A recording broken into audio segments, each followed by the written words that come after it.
Hey Islanders, what is up? This is Levi here with today's video about the Fundamental Pyramid of Overwatch. Typically, Overwatch is broken into 3 parts, but I suggest introducing a 4th to better define how we actually play Overwatch. So let's break it down! The first fundamental skill is Micro. This is your technical skill. This is mouse control, timing, 80 strafing, crouch dodging, and so on and so forth. Some heroes, like Genji or Widow, take more micro skill to play well than others, like D.Va, or Torbjorn, or Mercy. Micro skill is typically improved by playtime and using high micro skill heroes. So the next 2 fundamental skills are macro and meta. These 2, which are essentially the decisions you make in the game, are what allow technical or micro skill to shine.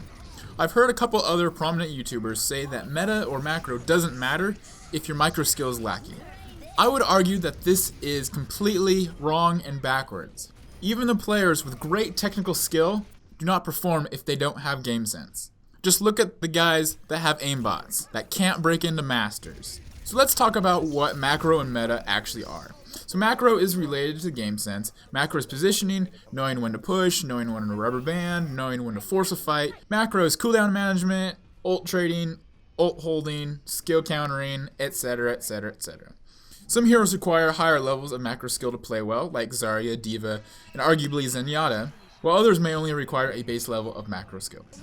Regardless of a hero though, a player with poor macro skill is the reason that Elo Hell exists. You know that teammate that always trickles in and dies alone? That's bad macro skill. That teammate that always stands in front of the team's Reinhardt shield? That's also bad macro.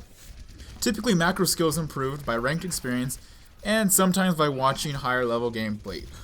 Follow me on Twitch. The next fundamental skill is meta, which actually at the time of this video is kind of a hot topic.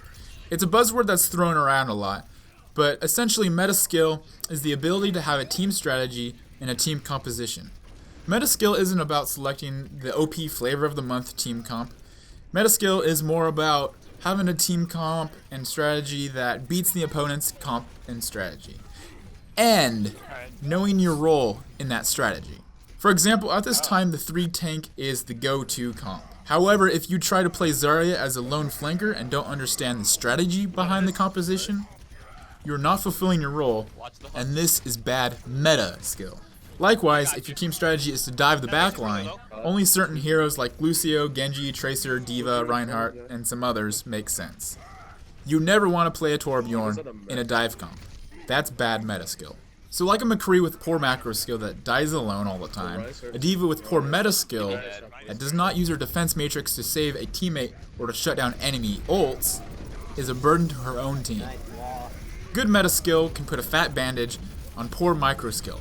A DPS that stands behind its tanks, is protected by a D.Va, is constantly healed by its supports, has a lot more opportunity and even dumb chance to kill the enemy than one that is not protected by its team.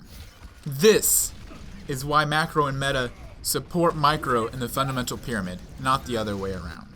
Now this is the level in the fundamental pyramid of Overwatch that most analysts would stop. You have micro, you have macro, you have meta.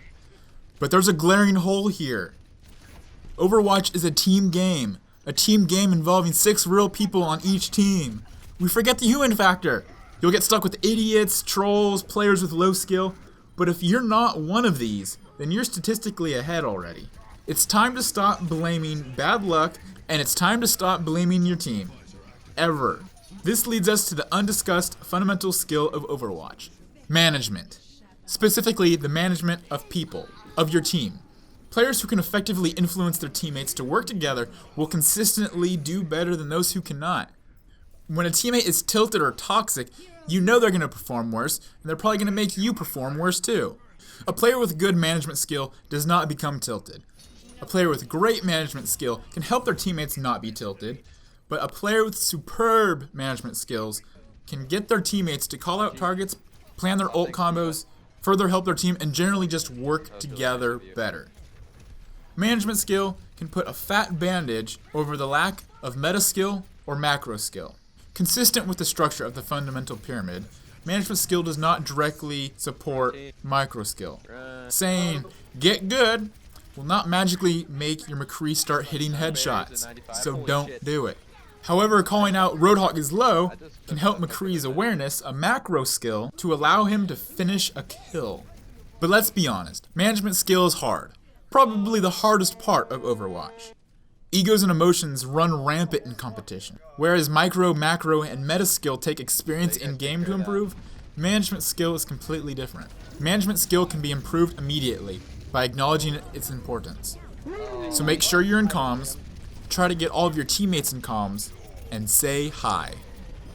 I hope you guys enjoyed this discussion on the Fundamental Pyramid of Overwatch. Feel free to leave feedback or questions down below in the comments. Hopefully I'll be able to clarify any confusion on this topic that may arise. Good luck out there.